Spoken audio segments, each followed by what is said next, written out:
Assalamualaikum warahmatullahi wabarakatuh. Perkenalkan, nama saya Ferry Agus Saputra dengan NIM 18106510095. Di sini saya akan berkelompok dengan Riko Rastra Wijaksana. Kami akan menjelaskan tentang pengaruh game online terhadap generasi Islam di era milenial. Baik, langsung saja kita akan menuju ke materinya. Dampak game online bagi generasi milenial. Saat ini banyak sekali game online yang digemari oleh generasi milenial. Hal pastinya mempunyai dampak game online bagi generasi milenial ada dua, yaitu dampak positif dan dampak negatif. Yang pertama yaitu meningkatkan pengetahuan tentang komputer. Secara tidak langsung, ketika memainkan game online, tentu kita mengotak-atik pengaturan pada game tersebut. Atau ketika kita mengatur atribut pada game, otomatis kita akan mempelajari langkah-langkah dan memahami caranya. Kemudian, yang kedua, meningkatkan kemampuan bahasa Inggris. Dalam game online, bahasa yang digunakan adalah bahasa Inggris. Dengan begitu, tentu kita mempelajari arti pada setiap kata dan juga memahami maksud dari kata tersebut. Sehingga secara tidak sadar kita bermain dan juga belajar, sekalian belajar. Kemudian yang ketiga yaitu mengatur strategi. Untuk memainkan sebuah game tentu harus ada strategi yang digunakan untuk memenangkan game yang dimainkan. Contohnya banyak sekali game strategi yang ada di dunia yang sekarang ini.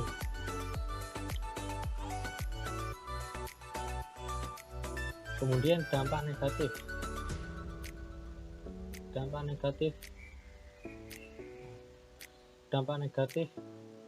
dari game online antara lain yaitu yang pertama, kurangnya bersosialisasi dengan orang lain.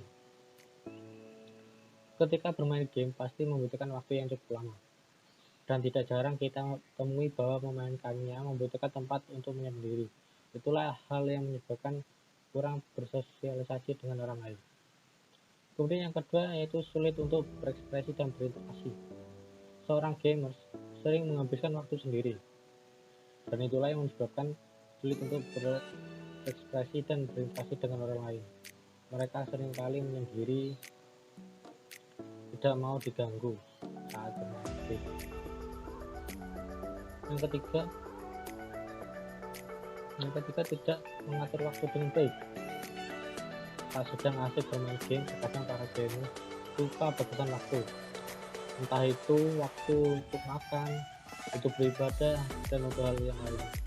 Ajaran dari mereka yang selalu mementingkan game daripada hal lain yang tentunya lebih penting dari game. Contohnya yaitu waktu beribadah. Mereka seringkali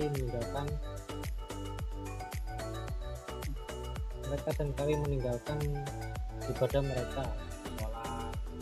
Mereka sering meninggalkan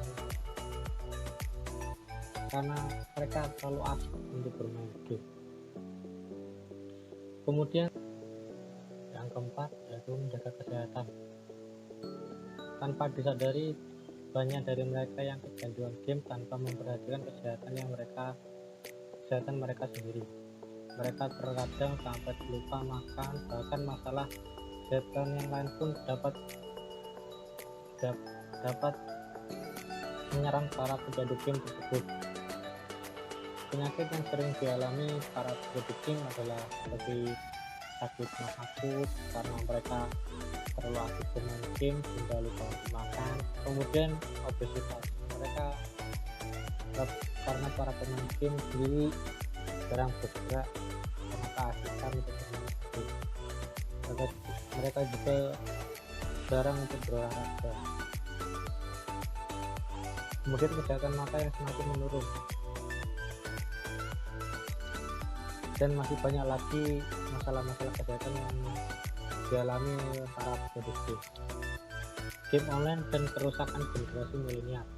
Semua permainan yang ditawarkan di dunia game online memiliki hiburan yang luar biasa yang menjadi para gamer terdorong untuk memainkannya lagi dan lagi. Jenis permainan di dunia maya ini bisa dijangkau oleh semua orang di seluruh dunia tanpa batas dan waktu.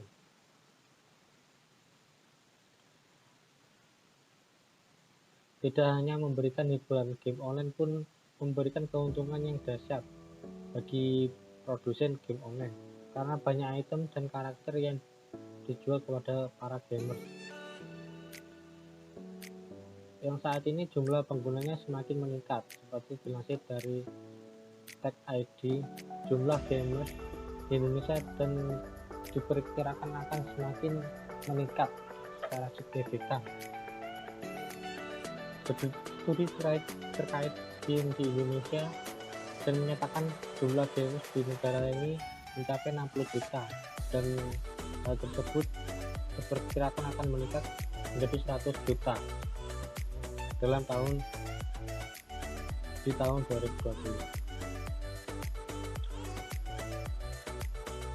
Sedangkan bagi para bermain game online menjadi ajang untuk mengumpulkan uang dalam berbagai event pertandingan.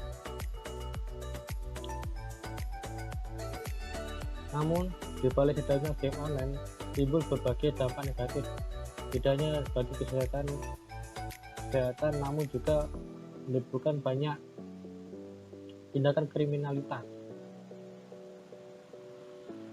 yang dilakukan oleh para pecandu game. Seperti yang terjadi di Bukit Raya pada Kamis 10 Januari 2019, dua remaja nekat melakukan tindakan penjambretan karena membutuhkan uang untuk bermain game.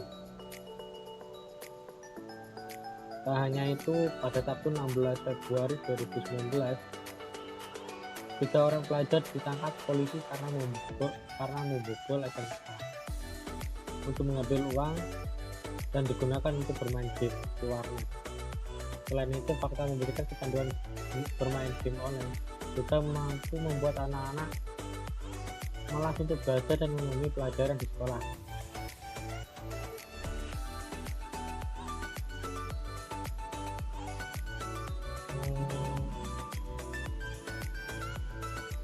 Tak hanya itu, game online pun turut berperan untuk karakter remaja, kondisi remaja yang terisolasi dan interaksi dengan masyarakat menjadi mereka tidak peduli terhadap orang lain. Para generasi milenial pun menjadi terlena dan malas untuk meraih cita-cita mereka dan memilih untuk menenggelamkan diri dalam dunia game online. Banyak orang tua yang sangat prihatin mengeluh kondisi anak-anak mereka. Mereka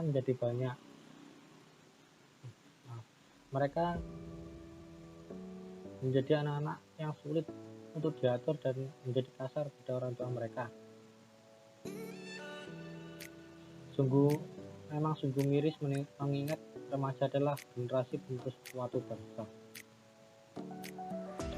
Remaja merupakan sosok yang sangat berperan dalam proses pembangunan bangsa.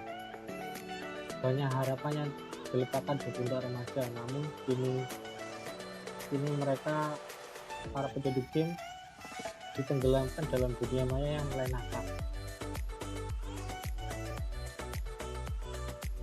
Hal ini amatlah berbeda dengan Islam. Keberadaan remaja sebagai penerus suatu bangsa amatlah penting, karena maju tidaknya suatu bangsa tergantung pada kualitas remaja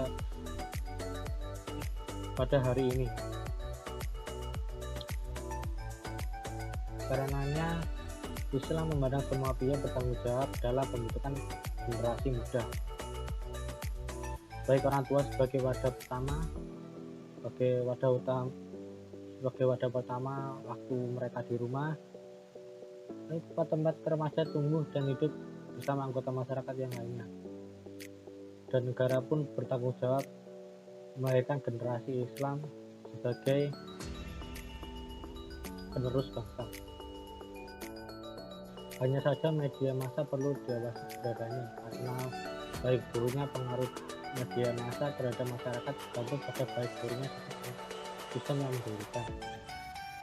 Inilah gambar bagaimana Islam menjaga generasi dari kerusakan karena media. Hanya saja ini semua terwujud jika Islam diterapkan secara sempurna, karena generasi yang unggul tidak akan terlahir dari sistem yang rusak. Generasi yang unggul hanya akan terlahir dari sistem yang unggul. Saudara sudah membuktikan penerapan Islam secara khalifah dalam bingkai khalifah mampu melahirkan generasi yang cemerlang. Baik, cukup sekian dari presentasi yang saya berikan. Sebelum saya akhiri, saya akan membacakan kesimpulannya dari materi yang kami berikan. Kesimpulannya yaitu dalam hal ini saya kira pemerintah perlu benar-benar mempertimbangkan bagaimana upaya pendidikan dalam membentuk karakter manusia. Di satu sisi, apresiasi kepada warga negara yang berpartisipasi bidang e-sport perlu dilakukan, namun di sisi lain perlu adanya batasan dalam memahami dan menggunakan e-sport supaya tidak menjadi candu bagi generasi muda yang bisa menjadi bumerang bagi pendidikan. Tindakan preventif atau kuratif perlu dilakukan sebagai proteksi bagi anak-anak dan generasi muda dari candu game online, karena game online ini sudah menjadi salah satu tantangan bagi perkembangan anak bangsa. Jika anak-anak dan generasi muda mampu memanfaatkannya, maka banyak benefit yang akan didapat. Namun sebaliknya, jika mereka larut dan tenggelam dalam candu game online, ini menjadi ancaman yang sangat serius bagi dunia pendidikan di negara ini. Baik untuk sekian. Oke guys, gimana guys? Udah ngerti belum tadi teman saya udah jelasin panjang lebar kan? Di sini saya hanya menambahkan sedikit tentang pengaruh game online terhadap generasi Islam di era milenial ini. Jadi kalau menurut aku main game boleh-boleh aja, asal ingat waktu dan kewajiban kita masing-masing. Jangan sampai game online itu mengambil semua waktu kita yang berharga ini guys. Jadi singkatnya main game sewajarnya saja. Oke sih, kalau menurut aku cuma itu saja dari aku ya, tambahan sedikit lah. Oke, terima kasih, sekian dari kelompok kami. Wassalamualaikum warahmatullahi wabarakatuh. Bye bye.